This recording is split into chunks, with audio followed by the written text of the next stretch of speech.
नमस्कार दोस्तों, स्वागत है आपका टेरेस गार्डन चैनल पर।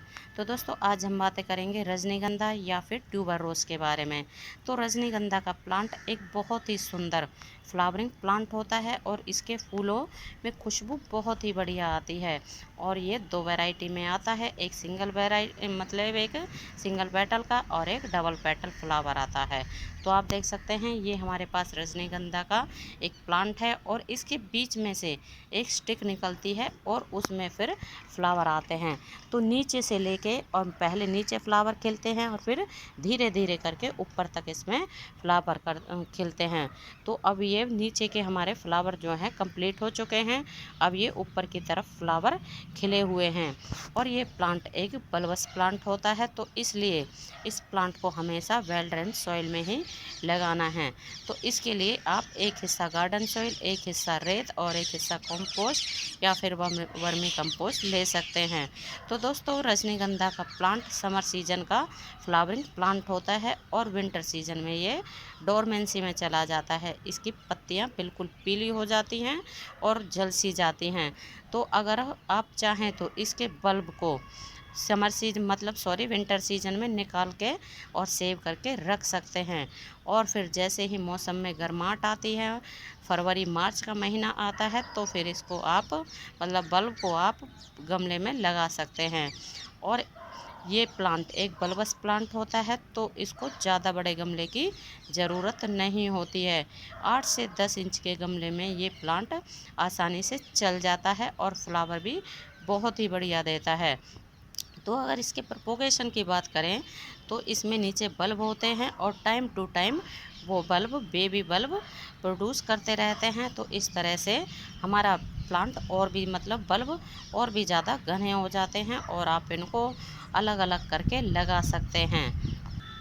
रजनीगंधा का फ्लावर बुके में काम आता है। तो आपने देखा होगा कि जब बुके बनता है तो उसमें पीछे की तरफ 4 से 5 स्टिक रजनीगंधा की लगाई जाती हैं। और इस प्लांट को कम से कम 6 से 8 घंटे की धूप में रखना चाहिए, या फिर आप इसको बिल्कुल ओपन में टेरेस के ऊपर भी रख सकते हैं जहां इसके ऊपर पूरे दिन की धूप पड़े। तो इसके ऊपर समर सीजन में गर्मी का कोई भी असर नहीं होता है, बल्कि जब इसके ऊपर ज़्यादा धूप पड़ती है मतलब पूरे दिन की धूप पड़ती है तो इसमें बहुत ही बढ़िया फ्लावर आते हैं।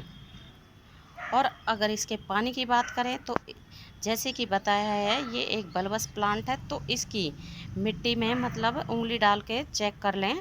अगर इसमें पानी की ज़रूरत है तो ही इसमें पानी डालें, इसमें ओवर वाटरिंग नहीं करनी चाहिए।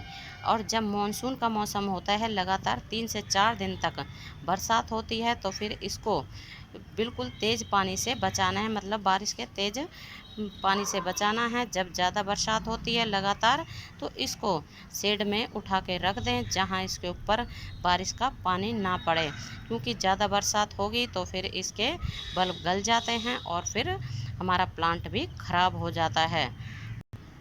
और दोस्तों इसके फर्टिलाइज़र की बात करें तो इसमें आप ऑर्गेनिक फर्टिलाइज़र डाल सकते हैं, जैसे कि बनाना पील लिक्विड फर्टिलाइज़र, बोन मील भी डाल सकते हैं और फिर आप इसमें सरसों की खली का लिक्विड फर्टिलाइज़र भी डाल सकते हैं। इससे हमारे पौधों को कैल्शियम मिलता है और पोटास भी मिलता है। और ये सब चीज़ें एक पौधे को मतलब फ्लावरिंग के लिए और उसकी ग्रोथ बढ़ाने के लिए बहुत ही बढ़िया होती हैं। तो दोस्तों रजनीगंधा का प्लांट एक बहुत ही सुंदर परमानेंट फ्लावरिंग प्लांट होता है। इसको आप नर्सरी से ख़रीद के ला सकते हैं इस तरह से फूलों के साथ, फिर या फिर आप इसके बल्ब को भी ख़रीद सकते हैं। और इसके बल्ब फरवरी या मार्च के महीने में लगाए जाते हैं और इसके बल्ब लगाने के बाद करीब 4 से 5 महीने में इसमें फ्लावरिंग शुरू हो जाती है। तो हमने भी इन बल्ब को मार्च में लगाया था और फिर इनमें फ्लावर जुलाई के एंड से मतलब इसमें एक स्टिक निकली थी और अब इसके फ्लावर खिलने मतलब ख़त्म होने जा रहे हैं। तो ये इसका लास्ट बंच है। ऊपर की तरफ ये 5 से 6 फूल आए हुए हैं और बिल्कुल नीचे से जो फ्लावर आने शुरू हुए थे तो वो सब अभी ख़त्म हो चुके हैं। तो ऐसे ही एक के बाद एक इसमें स्टिक निकलती हैं और फिर इस तरह से ही इसमें फ्लावर खिलते रहते हैं।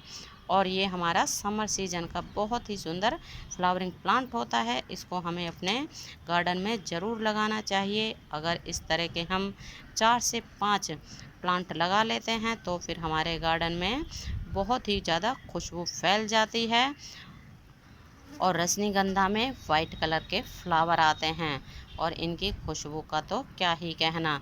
तो दोस्तों, अगर अभी तक आपने इस प्लांट को नहीं लगाया है तो अभी भी आप इसको लगा सकते हैं। तो आज के लिए बस इतना ही, फिर मिलते हैं किसी और वीडियो में किसी और नई जानकारी के साथ। तब तक के लिए नमस्ते जी, धन्यवाद।